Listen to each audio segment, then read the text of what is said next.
Hello, and welcome back to my Fire Emblem 8 Ephraim Reverse Recruitment LTC.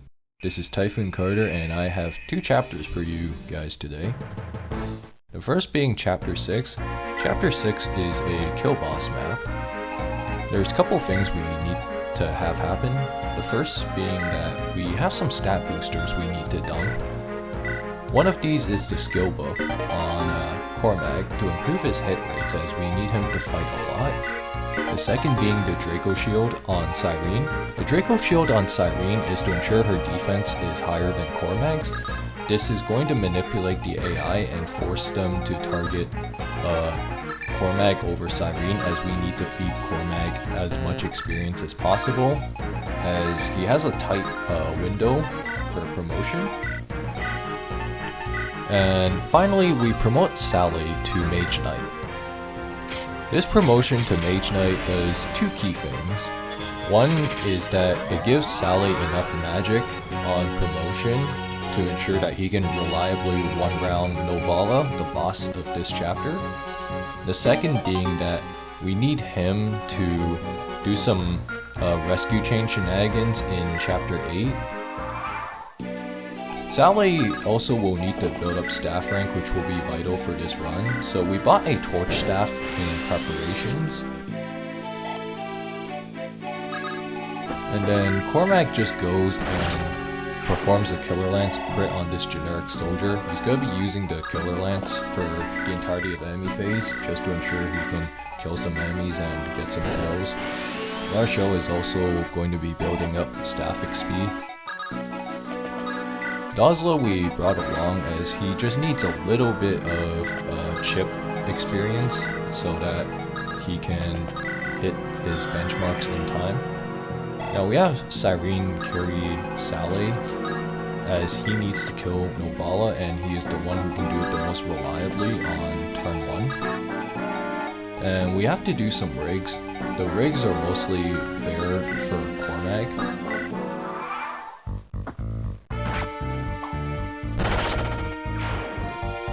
Cormag has some rather stiff hit rates. Now, my original clear, I decided to give Cormag the Dracoshield, but the thing was that the Dracoshield just made some enemies come after Syrene, and this completely messed up Cormag's experience distribution, since he basically has to reach level 10 like on a very tight window. And he was expected to get hit a few times, as his avoid rates aren't exactly the greatest. Now, because he's been hit a few times and he's lost enough HP, this ensures the enemies go after Cormag over Syrene, along with the fact that Syrene at the start of the enemy phase had a higher defense stat than Cormag thanks to the Dracoshield that I gave her.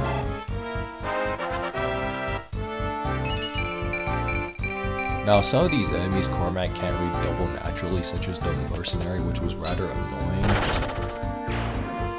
The other nice thing was that Cormag gained so much defense on this one enemy phase that he was taking 0 damage and his bulk was just so good. And it patched up his speed issues a little bit. Unfortunately, we couldn't get the Iron Blade, but that's fine. It's not really a big deal for the course of this run. And then Saleh is just doing his thing, and Knoll is going to attack him, and Saleh at max magic plus the promotion bonus, that's just enough to kill Knoll.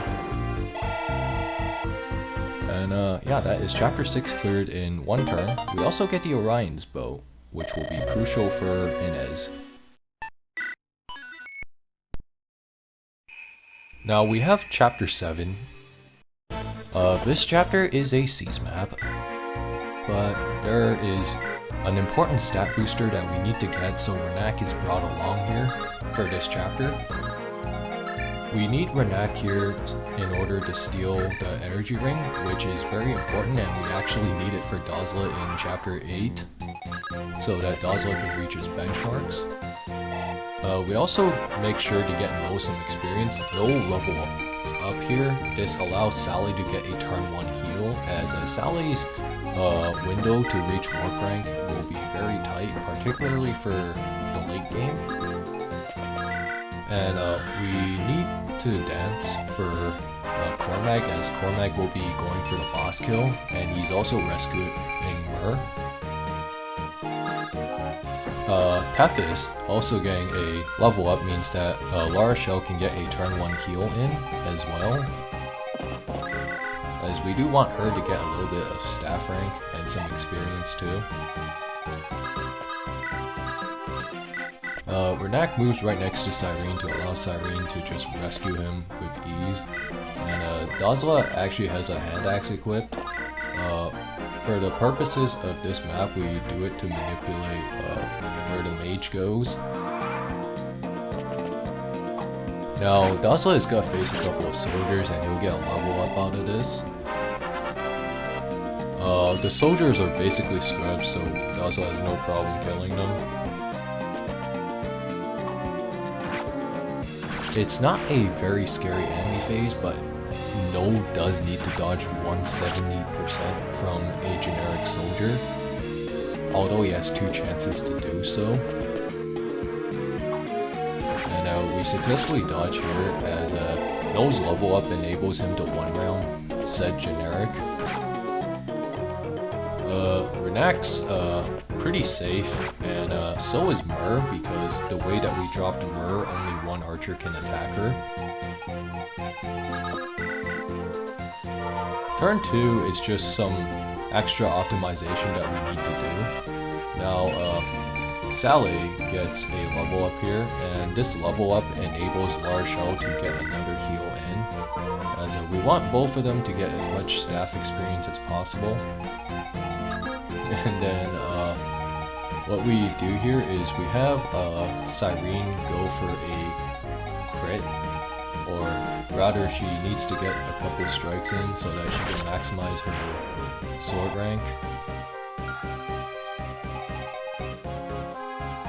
And then Dazla here needs to kill this generic, and we dance for Dazla.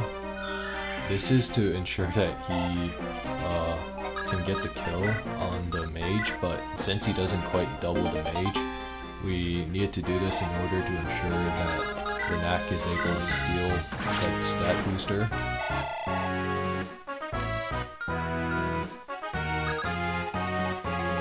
Now, Cormag, he needs to get a Killer Lance critical on Murray, and he has a 28% chance to do so, although his hit rate isn't exactly super great. Now, doing this enables Cormag to reach level 9, so he only needs half a level now, as he doesn't get too many opportunities to fight the next chapter, but it will be just enough to get him to promote.